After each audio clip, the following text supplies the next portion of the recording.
At finally guys, natupad na nga yung matagal kong pangarap. Siyempre lahat naman ata ng babae, pangarap din talaga maikasal. At nangyari na nga yung matagal kong ginugusto.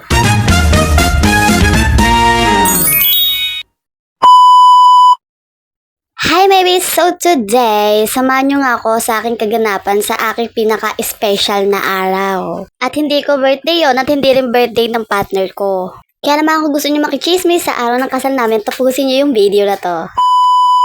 And guys, sa mga time na to, tignan nyo naman, habang nag-video ako dito, tulog na tulog yung partner ko kasi pagod din naman din talaga sa biyahe. And habang inaantay ko nga guys, yung mga iba namin kasama, ayan, tignan nyo naman yung engagement ring namin. Pandora ring pa nga lang guys yung upward ng budget namin. Next time, real gold at diamond na yan. Kahit nga Pandora ring lang yan, mga maybes ko, tignan nyo naman, ang ganda pa rin at kumikinang din naman din talaga. And yan nga siya guys, tignan nyo naman diba, kahit Pandora ring is sobrang maganda pa rin talaga at kala mo din talaga real diamond. Syempre, kailangan ko pa rin mag-video kasi nga affiliator ako para naman may papost tayo sa TikTok. At habang tulog pa nga rin yung partner ko dyan guys, nagsisimple pa rin ako ng shot or kumukuha pa rin ako ng video ng Pandora ring para may promote ko pa rin siya sa TikTok.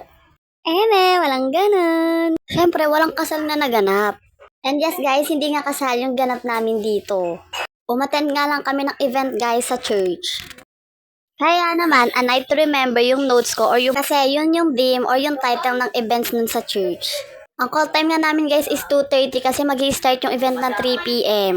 Kaya medyo mainit pa talaga sa pwesto namin kasi pa 3 p.m. pa nga lang yan. Ang ganda nga ng pagkakasetup sa church, kala mo nagpa-catering pero hindi talaga. Yung youth nga lang guys, yung mga nag-ice dyan, pati youth din yung mga waiter dyan. At habang hindi pa nga nagsisimula yung event dyan mga maybes ko, kailangan mo muna namin makichismis. Hindi naman as in chismis kasi ang pinag-uusapan namin dyan, yung mga kaganapan lagi sa buhay namin. Kanina nga lang guys, patawa-tawa yung mga kasama ko, ngayon kinakabahan na sila. Medyo kinakabahan nga yung mga katabi ko dyan kanina guys, paano ba naman magsasalita daw sila sa mic? Kasi guys, huwag sasabihin nga dyan nila sa mic yung medyo story nila and yung mga promise nila sa isa't isa. Na para bang akala mo mga bagong kasal. Kasi may pa yes I do and yes I will din sila. Kahit nga lang nakikinig ako dyan, kinikilig din talaga ako sa mga story nila. Iba't ibang story nga guys, pero isa lang talaga yung mga meaning. Guys, yung mga couple na yan guys, 2 years to 30 years yung mga tagal ng relasyon nila. Marami nga din sila mga pagsubok na hinarap. Pero nga nung dahil sa mga love, mga maybes ko, kaya din pala din sila tumagal. Na para bang mapapasa na all ka na lang talaga sa relasyon nila. At eto na nga yung pinakahihintay sa lahat. Ang yes I do at yes I will nila. At syempre, hindi pwedeng mawala ang kiss ng mag-partner dyan. Or kiss the bride kung tawagin. Yung kasama ko nga dyan is nahihiya talaga silang mag-kiss kasi marami daw tao.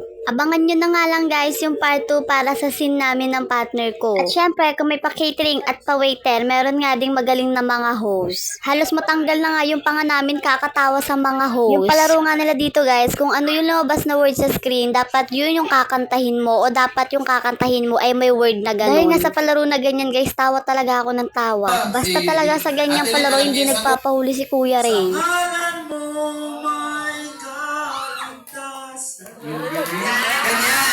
Ganyan. Pero malamang points yun. Trial nga eh. Ano ba yan? Naka 1 point na nga siya kaso trial lang daw yun. By the way nga maybes, yung iniinom pala namin dyan, hindi wine kundi juice lang yan. Nilagay nga lang nila dyan yung bote ng wine para naman din talaga ganap na ganap yung iniinom namin dyan. Tulad nga ng sabi ko, basta pagdating sa kantaan, hindi nagpapahuli si Kuya Ray. Next. Holy forever. Wait lang. Parang puro Ang kalaban nga namin dyan guys, yung kabilang table, yung Team GMA at kami naman yung Team Gentry dito sa table na to. And natapos nga yung palaro guys, ayan, kumain na kami. Pagtapos nga dyan kumain, naghanap na ako ng tubig kaya naman hinanap ko yung waiter namin. Guys, yung waiter namin pagod na. Sabi naman eh, sabi naman eh.